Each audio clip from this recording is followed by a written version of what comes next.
শিবরাত্রির ব্রতকথা। একদা কৈলাস পর্বতে শঙ্কর শঙ্করী বসিয়া কথোপকথন করিতেছিলেন। এমন সময় শঙ্করী শঙ্করকে জিজ্ঞাসা করিলেন, দেব, কি কর্ম করিলে মনুষ্যলোকে ধর্ম, অর্থ, কাম, মোক্ষ এই চতুর্বর্গ ফল লাভ করে, তাহা আমার নিকট কীর্তন করুন। শঙ্কর বলিলেন, হে শঙ্করী, আজ তুমি একথা জিজ্ঞাসা করিতেছ কেন? শঙ্করী বললেন, দেব, পৃথিবীতে মানুষ দিন দিন পাপের বোঝা বাড়াচ্ছে, তাতেই দেখছি পৃথিবী থেকে ধর্ম, কর্ম শীঘ্র লোপ পেয়ে যাচ্ছে। এই জন্য আমার প্রাণ কেঁদে কেঁদে উঠছে।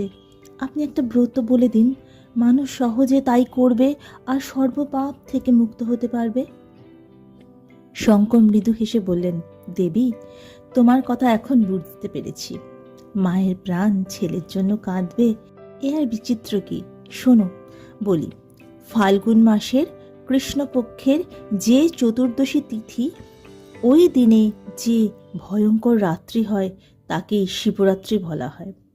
এই দিন নিরম্ব উপবাসী থেকে সমস্ত রাত জেগে ব্রতী চারি প্রহরে আমার অর্চনা করে, তার প্রতি সর্বদা সন্তুষ্ট হয়ে দেহান্তে কৈলাসে তাকে স্থান দিই। হে দেবী, এবার ব্রতকথার মাহাত্ম্য বলছি, শোনো। বহুকাল আগে বারাণসী ধামে এক ব্যাধ বাস করত। সে খুব বেঁটে আর তার রং কালো। চোখ দুটো তার কটা রঙের, মাথায় চুলগুলো খুব ঘন আর ঝাঁকড়া, স্বভাব ক্রূর এবং প্রাণী হত্যাই তার আনন্দ। একদিন সেই ব্যাধ শিকার করতে গিয়ে এবন সেবন ঘুরে একটাও শিকার পেল না। বাধ্য হয়ে আরও গভীর বনে সে ঢুকল। এমন সময় সে দেখতে পেলে একটা হরিণ। তখনই তাকে সে মেরে ফেললে। সে হরিণ মরাটাকে কাঁধে নিয়ে বাড়ির দিকে চলল। যেতে যেতে রোদে ক্লান্ত হয়ে একটা গাছতলায় শুয়ে পড়ে ঘুমিয়ে পড়ল। যখন তার ঘুম ভাঙল, দেখল তখন সন্ধ্যা হয়ে গেছে। অন্ধকারে চারিধার সে কিছু দেখতে পেল না। হাতড়ে হাতড়ে একটা বেলগাছ ধরে তার ওপরে উঠে পড়ল। হরিণটাকে একটা গাছের ডালে, নিজের সঙ্গে একটা মোটা ডালের সঙ্গে ধনুকের দড়ি দিয়ে বেশ করে বেঁধে জেগে বসে রইল। সারাদিন তার এক বিন্দু জলও খাওয়া হয় নাই।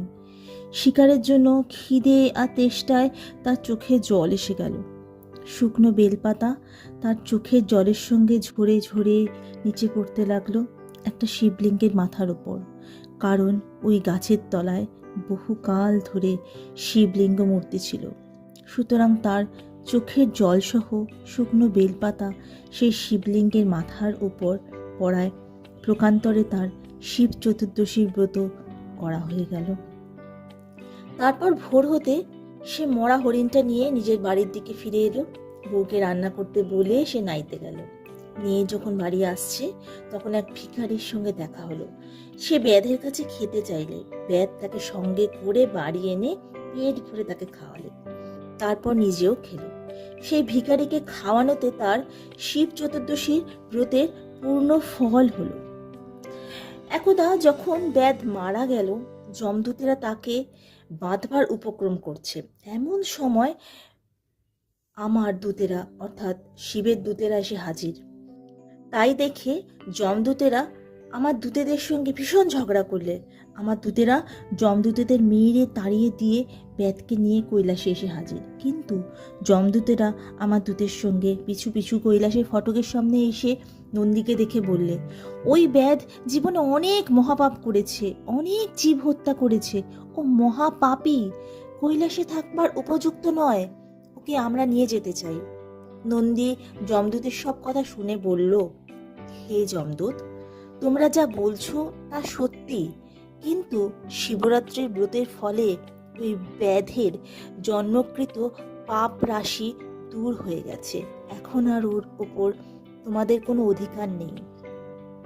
নন্দীর সেই কথা শুনে যমদূতেরা ক্ষুণ্ণ মনে কৈলাস ত্যাগ করে চলে গেল। হে শঙ্করী, এই ব্রতের এমনই শক্তি, এই ব্রতের প্রভাবে পৃথিবীর মনুষ্যগণ সর্বপাপ হতে মুক্ত হবে। তবে শঙ্করী আনন্দের চিত্তে দেব সমাজে ও ঋষি সমাজে শিব চতুর্দশী ব্রত মাহাত্ম্য প্রচার করলেন। কালক্রমে পৃথিবীতে এই ব্রতই ছড়িয়ে পড়ল।